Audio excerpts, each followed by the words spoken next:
73 ngày sống sót khi thế giới sụp đổ, đó là một câu chuyện bắt đầu từ rất lâu rồi. Nhưng với tôi, nó như mới hôm qua. Tôi là một chàng trai trẻ 18 tuổi, vừa tốt nghiệp trung học, chân ướt chân ráo bước vào Sài Gòn với bao mơ mộng. Tôi vẫn nhớ như in cái đêm định mệnh ấy, rõ ràng như từng nhịp tim của chính mình khi đứng trên ban công tầng 12, nhìn Sài Gòn dần tắt thở. Ban đầu chỉ là những tiếng còi xe cứu thương dồn dập hơn mọi ngày, rồi đèn đường bắt đầu tắt dần.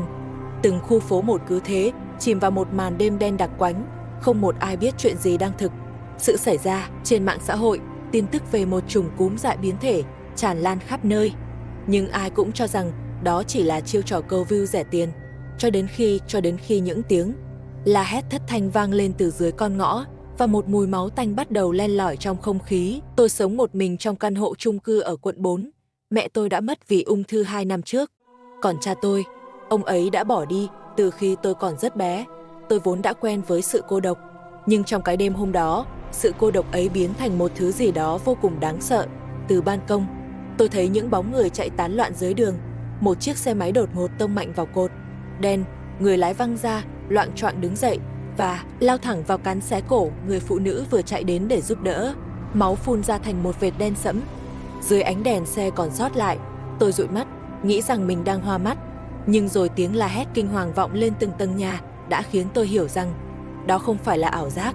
Tôi vội vàng đóng sập cửa ban công, kéo rèm lại, tim tôi đập nhanh đến mức muốn nghẹt thở. Điện thoại không còn sóng, mạng internet cũng mất. Ngoài hành lang vang lên tiếng bước chân, rồi tiếng đập cửa ầm ở căn hộ đối diện. Tôi lặng người, cố gắng nín thở. Cứu tôi với, làm ơn, mở cửa đi. Giọng một người đàn ông gào lên, nghẹn ngào và tuyệt vọng. Rồi tiếng gào đó biến thành một tiếng rít ghê rợn, tiếng xương cốt nứt gãy và một vật gì đó rất nặng ngã rầm xuống sàn. Sau đó chỉ còn tiếng kéo lê, TNG chút, từng chút một. Tôi biết mình phải trốn, bản năng sinh tồn trỗi dậy, mạnh mẽ hơn cả nỗi sợ hãi. Tôi chạy vào bếp, khóa chặt chốt cửa chính, rồi gom vội những gì còn sót lại: một con dao gọt trái cây, một bình nước, vài hộp mì ăn liền và một cái ba lô cũ. Đèn trong nhà nhấp nháy rồi tắt phụt, cả căn hộ chìm vào bóng đêm. Tôi nghe thấy tiếng gió rít qua khe cửa, xen lẫn tiếng gì đó đang cào cào rất nhẹ ngoài hành lang, giống như có ai đó đang dùng móng tay rạch lên bức tường. Tôi rút con dao ra, run rẩy nắm chặt cán. Nếu nó phá được cửa, tôi biết mình không có cơ hội nào. Không biết đã bao lâu trôi qua, tiếng động bên ngoài im bặt. Tôi ngồi thụp xuống, dựa lưng vào tường, mắt nhìn chân chân vào cánh cửa gỗ mỏng manh trước mặt. Thời gian như kéo dài ra vô tận. Bỗng, từ phía xa, một tiếng nổ lớn vang lên, ánh sáng lóe lên ngoài cửa sổ. Có ai đó vừa đốt thứ gì đó rất lớn dưới. NG có thể là một chiếc xe, hoặc có thể là một con người. Tôi hé rèm nhìn ra, Sài Gòn đang cháy, những con đường ngập tràn xác xe, những bóng người chạy loạn, bị những thứ từng là con người đuổi theo không ngừng. Ánh đèn neon từ một bảng quảng cáo chập chờn hắt ánh sáng màu tím lên những gương mặt méo mó, biến dạng. Cơn ác mộng không còn nằm trong những bộ phim nữa, nó đang xảy ra ngay trước mắt tôi. Khoảng nửa đêm, tiếng loa phóng thanh đột nhiên vang lên từ đâu đó phía trung tâm thành phố. Người dân giữ bình tĩnh, ở yên trong nhà, tránh tiếp xúc với người có dấu hiệu bạo lực hoặc mất kiểm soát. Lực lượng quân đội đang kiểm soát tình hình. Giọng nói bị nhiễu nặng, lặp đi lặp lại vài lần rồi tắt hẳn. Và sau đó, tôi chỉ còn nghe thấy tiếng gió hú và những tiếng gào thét xa xăm. Sáng hôm sau, tôi thức dậy trong một sự im lặng tuyệt đối. Không còn tiếng còi xe, không còn tiếng người nói chuyện, cả thành phố dường như đã chết lặng. Tôi hé cửa thật khẽ, hành lang dài hun hút và một mùi hôi thối pha lẫn mùi khói cháy xộc thẳng vào mũi. Cửa phòng đối diện mở toang, một vệt máu lớn loang từ trong ra ngoài, kéo dài đến tận cầu thang thoát hiểm. Tôi cố nén cơn buồn nôn, bước từng bước một. Trên bức tường có một dòng chữ được viết ngoạch ngoạc bằng sơn đỏ: đừng tin ai. Tôi đi xuống tầng trệt. Cửa chính của tòa nhà đã bị phá tan hoang. Bên ngoài, đường phố là một cảnh tượng đổ nát. Một chiếc xe buýt nghiêng hẳn sang một bên, cửa kính vỡ nát. Bên trong có người, hay đúng hơn, từng là người đang nằm chồng chất lên nhau. Vài cái xác trong đó vẫn còn đang động đậy. Tôi chạy về phía siêu thị nhỏ gần đó. Cửa cuốn đã bị kéo lên nửa chừng. Tôi cúi thấp người, chui vào bên trong. Không gian tối đen như mực, mùi thực phẩm ôi thiêu và tiếng nước nhỏ giọt từ trên trần nhà. Tôi bắt đầu lục tìm trong các quầy hàng, nước uống, pin, bật lửa, găng tay. Mỗi tiếng động dù là nhỏ nhất cũng khiến tim tôi như muốn nhảy ra khỏi lồng ngực. Và rồi, từ cuối dãy hàng, có tiếng va chạm, một cái bóng đổ dài trên sàn nhà. Đang kéo lê chân, tôi lùi lại, tay cầm con dao run lên bần bật. Tiếng thở đó không giống tiếng thở của con người. Nó rít qua kẽ, răng khàn và sâu, như tiếng của một con thú săn mồi. Khi nó bước ra khỏi bóng tối, tôi thấy rõ khuôn mặt của nó, phần da bên má đã bị rách toạc, để lộ cả xương hàm, một mắt trắng đục, miệng há rộng, để lộ chiếc lưỡi đen thẫm. Nó đã nhìn thấy tôi ném chai nước về phía nó, rồi phóng qua dãy hàng bên cạnh, chạy thục mạng ra ngoài. Nó gào lên một tiếng chói tai, vang vọng khắp con phố vắng. Ngay lập tức, một vài cái bóng khác từ những con hẻm bên cạnh cũng bắt đầu di chuyển, ban đầu là kéo lê, rồi chạy, rồi lao theo tôi. Tôi chạy đến bậc thang dẫn lên cầu vượt, tim đập loạn xạ, mồ hôi và bụi bẩn trộn lẫn vào nhau, làm mắt tôi cay xè. Khi ngoái lại nhìn, tôi thấy chúng vẫn đang đuổi theo, nhưng đột nhiên khựng lại khi tôi lên đến đoạn cầu cao nhất. Dường như ánh sáng mạnh của mặt trời khiến chúng chần chừ. Tôi ngồi bệt xuống, thở hổn hển. Từ trên cao này, tôi có thể nhìn thấy một nửa thành phố, tất cả đều chìm trong khói và lửa. Tôi không biết mình nên đi đâu, không có ai để gọi điện, không nơi nào an toàn để trốn. Tôi chỉ biết một điều duy nhất, mình phải sống. Tôi nhớ lại những lời mẹ từng nói khi tôi còn nhỏ. Nếu có ngày con bị lạc trong bóng tối, đừng sợ, hãy lắng nghe nhịp tim của mình, nó sẽ dẫn con ra ánh sáng. Tôi đặt tay lên ngực, tim vẫn đang đập, điều đó có nghĩa là tôi vẫn còn sống. Tôi quyết định quay trở lại khu chung cư, tìm một căn hộ khác an toàn hơn để ẩn náu, một nơi tôi có thể quan sát đường phố, một nơi ít người biết đến. Khi bước qua những hành lang vỡ nát, thấy từng cánh cửa khép hờ, tôi hiểu rằng mình đã bước vào một thế giới hoàn toàn mới, một thế giới nơi tiếng nói của con người không còn tồn tại, và sự im lặng lại là thứ xa xỉ nhất. Tôi đóng chặt cửa một căn phòng mới, chặn nó lại bằng tủ lạnh, rồi ngồi bệt xuống sàn. Tôi tìm thấy một cuốn sổ cũ trong bếp và ghi vào đó những dòng đầu tiên. Ngày mồng 1 sau sụp đổ, tôi còn sống, nhưng thành phố thì không. Tôi không nhớ mình đã ngủ được bao lâu nữa. Khi tỉnh dậy, ánh sáng mờ ảo từ cửa sổ hắt lên tường, phản chiếu những vệt khói đen kịt bên ngoài. Bầu trời Sài Gòn bây giờ chỉ còn một màu xám tro, trông như thể có ai đó đã trùm cả thành phố trong một tấm vải bụi khổng lồ. Tôi nghe thấy tiếng gió lùa qua khe cửa, tiếng va đập nhẹ nhẹ từ đâu đó trên tầng cao hơn. Mọi âm thanh, dù là nhỏ nhất, đều trở nên to lạ thường trong sự tĩnh lặng chết chóc này. Tôi kiểm tra lại chiếc ba lô của mình: 3 chai nước, 4 gói mì, một con dao gọt, chiếc bật lửa và một cuốn sổ ghi chép. Tôi cẩn thận đánh dấu một dòng mới: ngày mồng 2, chung cư vẫn an toàn. Nhưng tôi nghe tiếng gì đó vào ban đêm. Đêm qua, tôi đã nghe thật rõ ràng, như một hơi thở ngay sát bên tai. Lúc đầu, tôi cố trấn an mình, cho rằng đó chỉ là tiếng gió. Nhưng không, đó là tiếng thở của ai đó, nặng nề, khàn khàn, đều đặn như nhịp thở của một con thú mệt mỏi. Tôi nằm im trên sàn nhà lạnh lẽo, không dám cử động. Âm thanh đáng sợ ấy kéo dài hơn 10 phút, rồi đột ngột biến mất. Không có tiếng bước chân, không có tiếng nói, chỉ có sự im lặng trở lại, đặc quánh như một nỗi ám ảnh kinh hoàng. Tôi quyết định phải đi kiểm tra. Tôi không thể sống sót nếu cứ mãi sợ bóng sợ gió như thế này.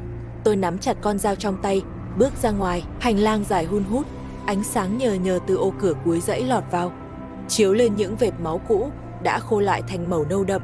Mỗi cánh cửa khép hờ đều như một lời cảnh báo giận người. Cửa phòng 1208 mở toang, bên trong bốc ra một mùi hôi thối nồng nặc.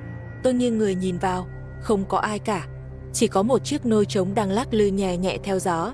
Trên tường có một tờ giấy được dán ngoạch ngoạc: tôi sẽ quay lại, đừng vào đây. Một cơn rùng mình chạy dọc sống lưng. Trong phòng khách có một chiếc điện thoại nằm trên bàn. Tôi bật thử, nhưng pin đã chết. Nhưng ngay bên cạnh, tôi nhìn thấy một chiếc máy bộ đàm nhỏ, màu đen, cũ kỹ. Tôi cầm nó lên, bật công tắc. Một âm thanh rè rè vang lên, rồi im bặt. Bỗng nhiên, một giọng nói khàn khàn phát ra từ chiếc loa nhỏ. Ai? Nghe được thì trả lời: Đài Tân Thuận. Lặp lại: Đài Tân Thuận. Và rồi tín hiệu biến mất. Tôi đứng chết chân tại chỗ, tim đập thình thịch trong lồng ngực. Cờ người sống, có người vẫn còn sống sót ngoài kia. Tôi giữ lấy chiếc bộ đàm như một báu vật, vội vàng nhét nó vào ba lô. Niềm hy vọng nhỏ nhoi ấy khiến tôi tạm quên đi nỗi sợ hãi đang bủa vây. Nhưng ngay khi tôi quay ra hành lang, tiếng thở đó lại vang lên, lần này gần hơn rất nhiều. Một hơi thở khò khè kéo dài, vọng lại từ phía cầu thang thoát hiểm cuối dãy. Tôi đứng im, không dám hít thở mạnh, mồ hôi nhỏ xuống cổ, lạnh như băng. Cánh cửa sắt của cầu thang khẽ rung lên, phát ra một tiếng két ghê rợn, rồi im bặt. Tôi lùi lại, nhẹ nhàng từng bước một. Mỗi lần gót giày chạm xuống sàn là tim tôi như muốn nổ tung. Tôi vội vã trở về phòng, khóa chặt cửa, rồi đẩy cái tủ lạnh cũ chặn lại. Nhưng ngay sau đó, tiếng gõ cửa vang lên, không mạnh, không dồn dập, chỉ là 3 tiếng gõ rời rạc, chậm rãi, cộc, cộc, cộc. Tôi cứng cả người, dán mắt vào cánh cửa. Không ai nói gì, không có tiếng rít, không có tiếng cào xé, chỉ có 3 tiếng gõ. Rồi lại là sự im lặng đến đáng sợ. Tôi chờ suốt 5 phút, rồi 10 phút, rồi cả 1 tiếng đồng hồ, không còn âm thanh nào nữa. Tôi ngồi thụp xuống sàn, ôm đầu, cơ thể tôi run lên, không phải vì lạnh, mà vì một nỗi sợ hãi tột độ. Thứ sợ hãi không có hình dạng, nhưng lại len lỏi vào từng hơi thở. Khi màn đêm buông xuống, tôi lại nghe thấy tiếng thở đó. Lần này, nó vọng qua lỗ thông gió nhỏ ở góc trần nhà. Một luồng hơi nhẹ thoát ra, MNG theo mùi tanh hôi của thịt đang phân hủy. Tôi vội lấy một chiếc khăn, nhét chặt vào khe gió, rồi ngồi co ro trong một góc phòng. Từ đâu đó bên ngoài, vang lên tiếng một vật gì đó bị kéo lê trên sàn nhà. Dao, dao, dao. Có lẽ nó đang lần mò trong hành lang, có lẽ nó đã ngửi thấy mùi của tôi. Tôi nín thở, cố gắng không phát ra bất kỳ tiếng động nào. Trong bóng tối, thời gian dường như ngừng lại. Tôi chỉ biết đếm từng nhịp tim của mình. Mỗi lần tim đập là một giọt mồ hôi khác lại rơi xuống. Rồi, keng, một tiếng động lớn vang lên từ trong bếp. Tôi giật bắn mình, quay đầu lại, một lon cá mòi đã rơi khỏi kệ. Không được hoảng, tôi tự nhủ với bản thân, không được. Nhưng khi tôi nhìn lại phía cánh cửa, tôi thấy một bóng người in mờ trên tấm kính đục, gầy gò, siêu vẹo, cái đầu nghiêng sang một bên như thể đang lắng nghe. Tôi siết chặt con dao, không dám nhúc nhích. Cái bóng đó đứng im vài giây, rồi từ từ quay đi. Tiếng bước chân nặng nề dần xa, kéo theo âm thanh khò khè quen thuộc. Tôi phải đợi thêm nửa tiếng nữa mới dám thở mạnh. Sáng hôm sau, tôi cẩn thận mở cửa để thăm dò. Trên nền xi măng lạnh lẽo, có một vệt máu tươi nhỏ thôi, nhưng loang dần ra, kéo dài đến góc cầu thang. Một dấu bàn tay in trên tường đỏ sậm, như thể ai đó đã cố nắm lấy một thứ gì đó khi bị kéo đi. Cơn buồn nôn trào lên cổ họng. Tôi định quay vào phòng, nhưng chợt thấy một mảnh giấy dính máu nằm dưới đất. Tôi run rẩy nhặt nó lên và đọc. Trên đó chỉ viết vài chữ: đừng ở đây. Chúng nghe được tiếng tim. Tôi đứng chết lặng. Tôi không biết ai đã viết dòng chữ đó, cũng không biết nó có nghĩa thật hay chỉ là ảo giác của một kẻ hoảng loạn trước khi chết. Nhưng kể từ khoảnh khắc ấy, tôi bắt đầu nghe thấy tiếng tim mình đập to hơn bao giờ hết. Mỗi nhịp đập như vang dội giữa căn hộ trống rỗng. Thình thịch, thình thịch. Tôi không dám ngủ, không dám ăn. Tôi chỉ ngồi im, nhìn ra ngoài cửa sổ, chờ đợi cho đến khi ánh sáng đầu tiên của ngày mới chiếu lên những mái nhà đổ nát. Đến ngày thứ 3, thành phố bắt đầu bốc mùi nặng hơn. Khói từ những vụ cháy âm ỉ lan khắp không khí. Mùi xác người, 10 ác xe, xác động vật, tất cả hòa quyện lại thành một thứ hôi thối khủng khiếp. Nước trong bồn chứa đã cạn. Tôi buộc phải xuống tầng hầm để tìm thêm. Tầng hầm ẩm ướt, tối om. Mùi xăng và sắt rỉ hòa lẫn vào nhau. Tôi dùng đèn pin yếu ớt để soi đường. Tiếng những giọt nước rơi từ trên trần xuống vang vọng trong không gian tĩnh mịch. Tôi thấy có những vết chảy xước mới tơ giờ nờ tường, như thể ai đó đã dùng móng tay cào mạnh vào đó. Ở góc xa, có một chiếc xe hơi, cửa đang mở. Tôi tiến lại gần và thấy một người đang ngồi trong ghế lái, đầu gục xuống vô lăng. Tôi tiến lại gần hơn, định bụng sẽ tìm chìa khóa xe. Bất ngờ, người đó ngẩng phát đầu lên, đôi mắt hắn đục ngầu, trắng dã, miệng há rộng một cách dị dạng. Tôi hét lên trong hoảng loạn và theo phản xạ đâm thẳng con dao vào cổ hắn. Máu đen đặc phun ra, bắn cả lên mặt tôi. Hắn co giật vài lần rồi bất động. Tôi run bần bật, lùi ra sau. Mùi máu tanh nồng sộc lên mũi khiến tôi suýt nôn. Đây là lần đầu tiên tôi giết một trong số chúng. Tôi quay trở lại căn hộ, khóa chặt cửa.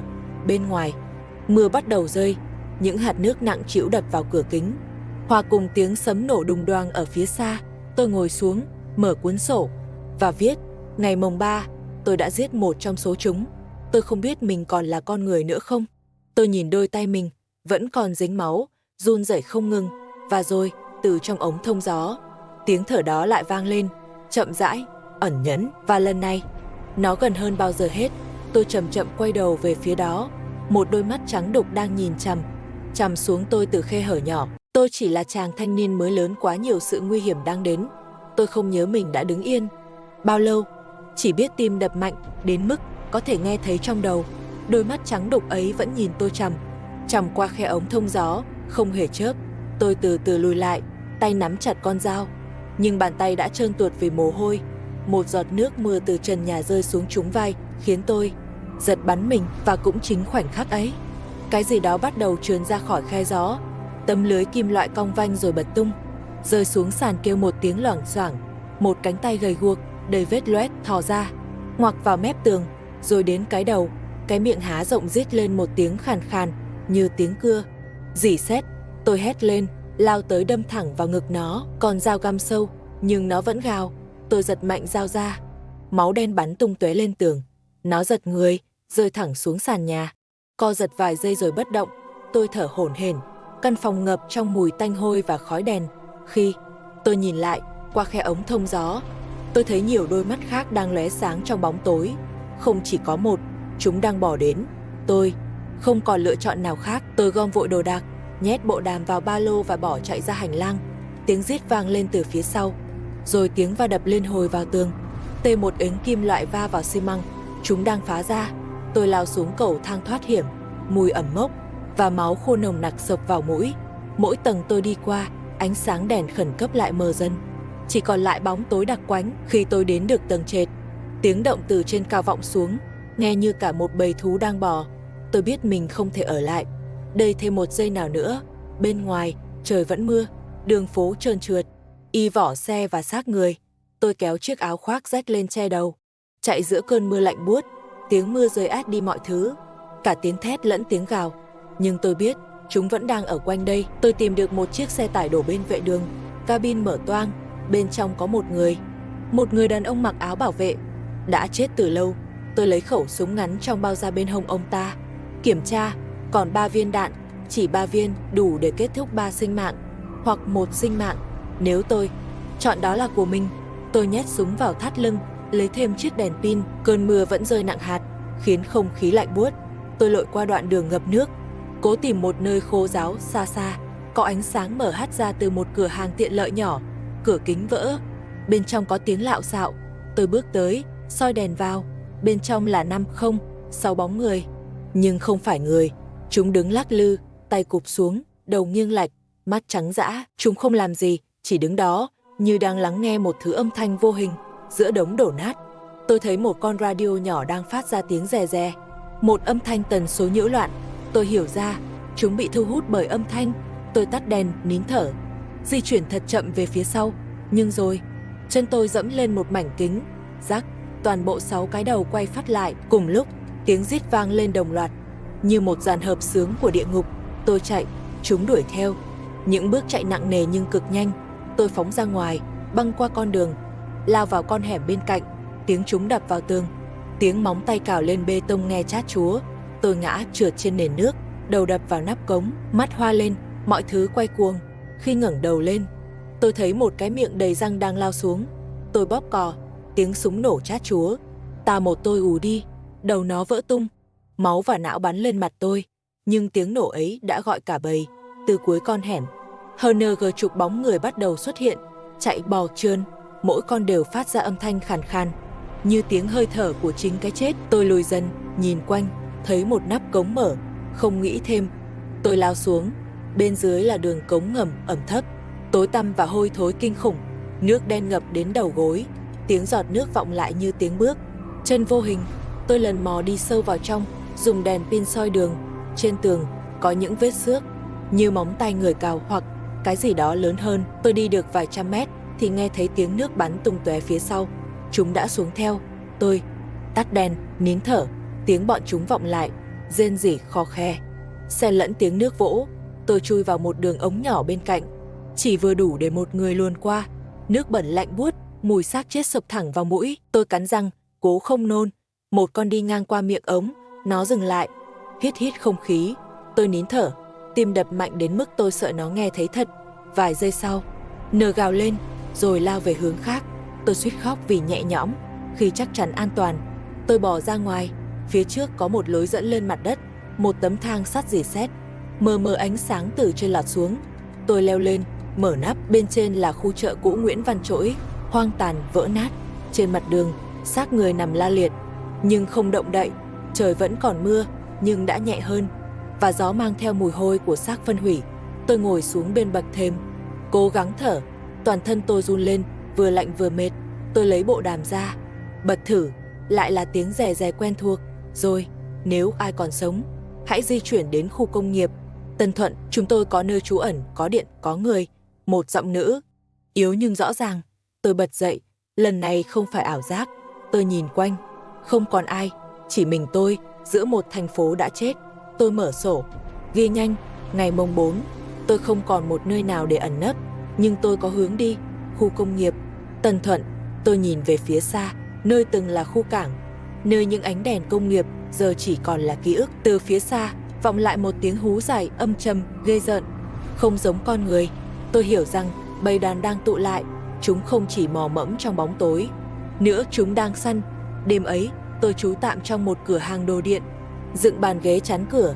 Ngoài trời, tiếng mưa hòa cùng tiếng gào vọng lại xa xa. Đôi khi gần đến mức tôi nghe rõ tiếng móng tay cào vào tường. Tôi không dám ngủ, chỉ ngồi nhìn ánh sáng le lói từ ngọn đèn pin, nghĩ về lời mẹ. Nếu con còn nghe được nhịp tim, con vẫn còn sống. Nhưng trong bóng tối này, đôi khi tôi không biết nhịp tim mình đập vì còn sống hay vì đang sợ chết.